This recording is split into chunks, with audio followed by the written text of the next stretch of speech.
Lu gila ya, belum pernah kepikir saya ternyata filosofi bisnis yang kamu bangun adalah consolidate BOP. Saya kaget dengar pernyataan seperti itu. Ntar, apa maksudnya ini? Bagi saya, kalimat ini hanya segelintir orang yang paham. Hanya mereka yang membaca ribuan buku kayaknya yang dapat update langsung paham maksud dari kalimat tersebut di atas. Kalau saya, ya nggak paham lah. Begini katanya memulai wejangannya. Kaum kapitalis itu tidak pernah unorganized. Mereka selalu terkonsolidasi. Keuangannya selalu bisa dipusatkan. Sehingga kekuatan ekonomi di kaum kapitalis pasti solid. Di top of pyramid, di sisi atas strata ekonomi, semuanya terpusat, semuanya terkonsolidasi. Top 3% manusia di atas piramid tersebut menikmati 97% kaum bottom of pyramid, BOP. Di sini saya baru mengerti artinya BOP, bottom of pyramid rupanya. Dia melanjutkan, kaum piramida yang di bagian bawah bagi kaum kapitalis akan terus berusaha supaya jangan pernah terkonsolidasi. Maksudnya begini, kita semua tahu sistem perbankan saat ini bukan? Uangnya dari semua kalangan. Namun untuk mencairkan atau menggunakan dana dari bank tersebut ada syarat, yaitu perlu ada kolateral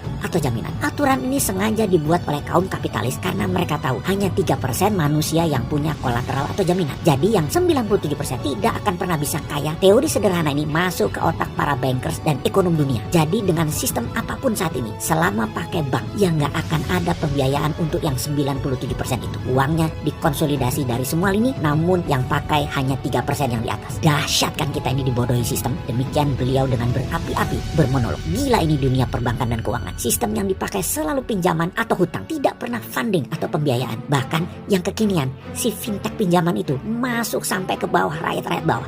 Rentenir going retail, lebih lintah darat dari lintah darat. Ini masih sistem kapitalis. Kalimat panjang ini keluar dari mitra bisnis saya, juga doktor ilmu ekonomi. Ketika dua tamu kami berpamitan, waktu itu kami bertemu dengan dua teman baik saya yang akan mendaftar bisnisnya di Santara. Ingin listing, mencari funding di Santara. Kami berempat satu meja, yang berbicara hanya bertiga. Beliau, sang filsuf ekonomi ini hanya diam dan menjadi pemerhati. Satu orang teman saya adalah pembisnis taman bermain atau waterpark. Sedang mau menambah wahana patung lilin para presiden Indonesia dan dunia. Ada 8 patung dia siapkan untuk sarana edukasi di waterparknya. Dia memerlukan funding pembiayaan. Yang satu lagi adalah teman baik saya memiliki 18 restoran ramen dan 12 restoran bento di Jawa Barat. Memerlukan funding juga 3 miliar untuk membangun 4 outlet baru. Singkat dan padat pertemuan tersebut. Beliau berdua akhirnya pamit untuk balik ke Cirebon dan balik ke Bandung. Tinggal saya berdua dan dialog pun berubah menjadi monolog. Begini katanya melanjutkan. Dari diskusi tadi, kamu bertiga, saya baru ngerti. Kamu membuat ECF, Equity Crowdfunding Kelas UKM ini, baru ngeh saya bahwa ini mengkonsolidasi ekonomi bawah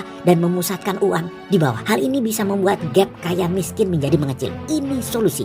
Ini bukan anti kapitalis, tapi kapitalis diretailkan sehingga semua orang mendapat kesempatan yang sama. Kamu ini kapitalis murni yang benar, yang membuat semua orang punya hak sama. Ini kamu menjalankan pemurnian kapitalis namanya. Gila lu. Terus kamu mengecilkan barrier to entry-nya lagi.